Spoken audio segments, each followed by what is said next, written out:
শোনো, তোমাকে বলছি, তোমার সমস্ত দুঃখের কথা তোমার রবের সাথে বলো। তোমার সমস্ত মন খারাপের কথা তোমার রবের সাথে বলো। তোমার সমস্ত আফসোস, অভিযোগ, সমস্ত কিছু তোমার রবের সাথে বলো। যদি কারোর প্রতি কোনো রাগ, কোনো অভিমান, কোনো অভিযোগ থাকে, তাহলে রবের সাথে বলো। যদি কাউকে নিয়ে কোনো বিচার দেওয়ার থাকে, সেটাও রবের কাছে বলো।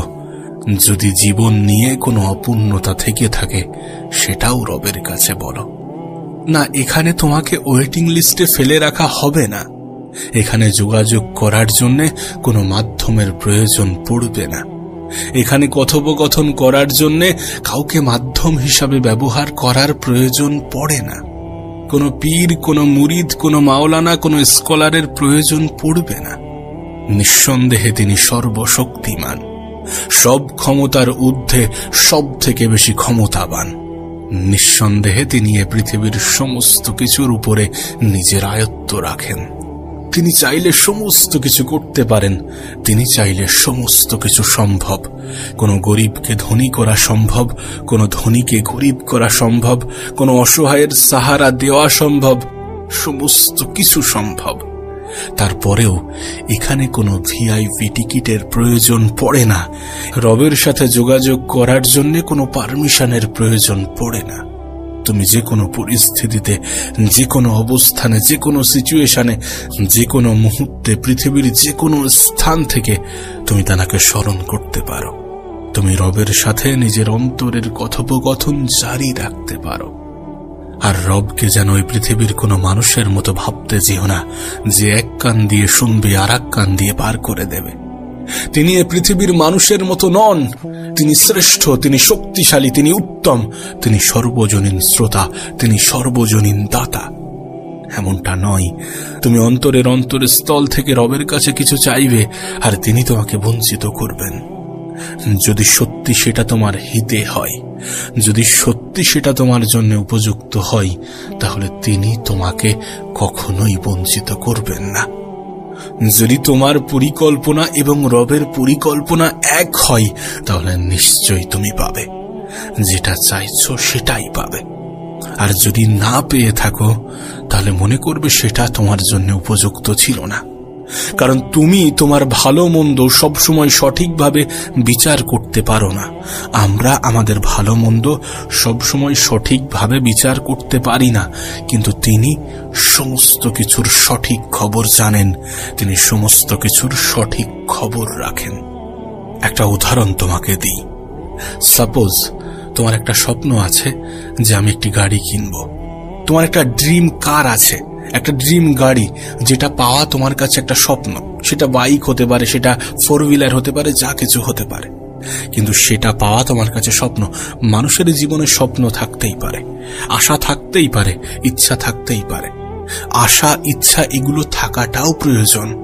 কিন্তু হ্যাঁ, একবার ভাবো যে সাপোজ তুমি সেই গাড়ি, মানে তোমার সেই স্বপ্নের বাইক বা স্বপ্নের 4 হুইলার, তুমি যেটা চাইলে রবের কাছে, সেটা পেলে না। তুমি রবের কাছে চাইলে, কিন্তু রব দিলেন না। তার মানে কি এমনটা যে রব তোমার শুভাকাঙ্ক্ষী নয়? তার মানে কি এমনটা যে রব তোমার ভালো চায় না? তোমার আল্লাহ তোমার অন্তরের কথা শুনেও সেটাকে ইগনোর করলেন না?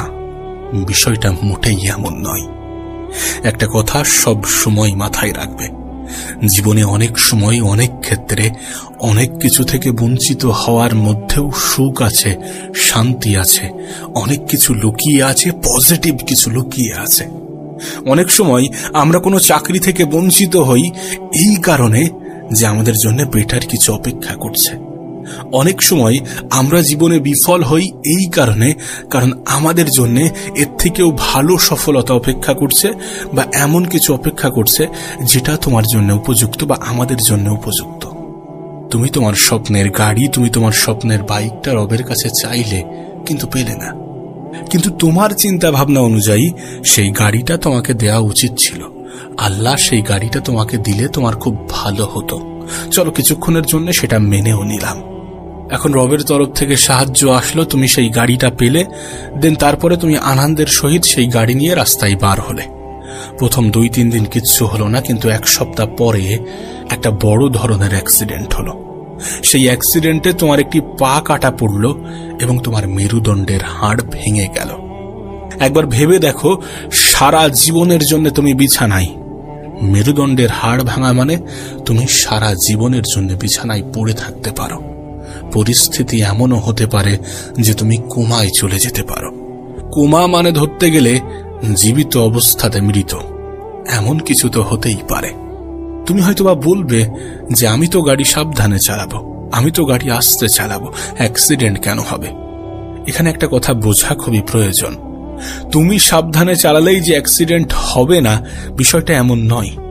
দুই পক্ষকেই সাবধানে চালাতে হবে। তুমি এবং তোমার সামনে যে গাড়ি চালাচ্ছে, দুজনেরই সাবধানতা অবলম্বন করতে হবে।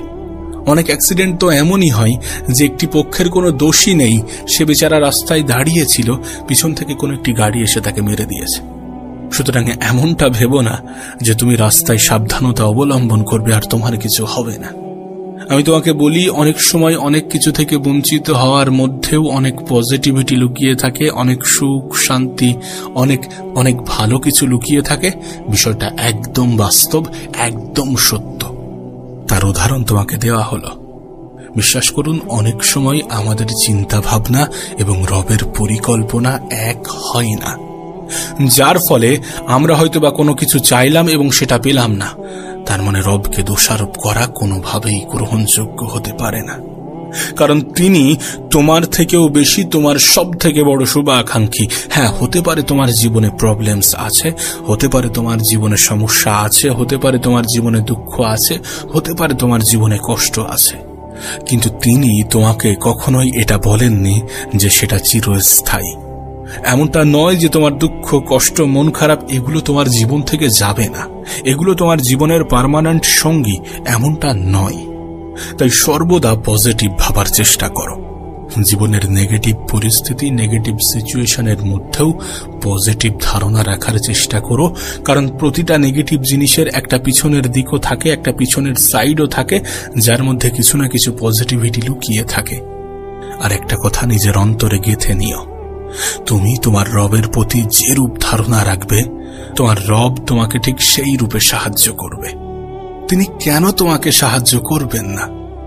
যদি সেটা তোমার হিতে থাকে, যদি সেটা তোমার পক্ষে থাকে, যদি সেটার মাধ্যমে তোমার কোনো ক্ষতি না হয়ে থাকে, তাহলে অবশ্যই তিনি তোমাকে সাহায্য করবেন। তাই তো তোমাকে বলি, জীবনের যে কোনো পরিস্থিতিতে তুমি তোমার রবকে ডাকো। মনে রেখো, সেখানে কোনো পারমিশন লাগে না, সেখানে কখনো কোনো ব্যক্তিকে ওয়েটিং লিস্টে ফেলে রাখা হয় না। রবের সাথে কথোপকথনের জন্য কোনো মুফতি, মাওলানা, হুজুর, পীর সাহেব, মুরিদের প্রয়োজন পড়ে না। সরাসরি তানার সাথে যোগাযোগ করা যায়, সরাসরি তানার কাছে চাওয়া যায়, সরাসরি নিজের মনের ইচ্ছা, আকুতি, আকাঙ্ক্ষা, আক্ষেপ সমস্ত কিছু প্রকাশ করা যায়। আর এটা মনে রেখো, তোমার রব তোমার ফিরে আসার অপেক্ষায়।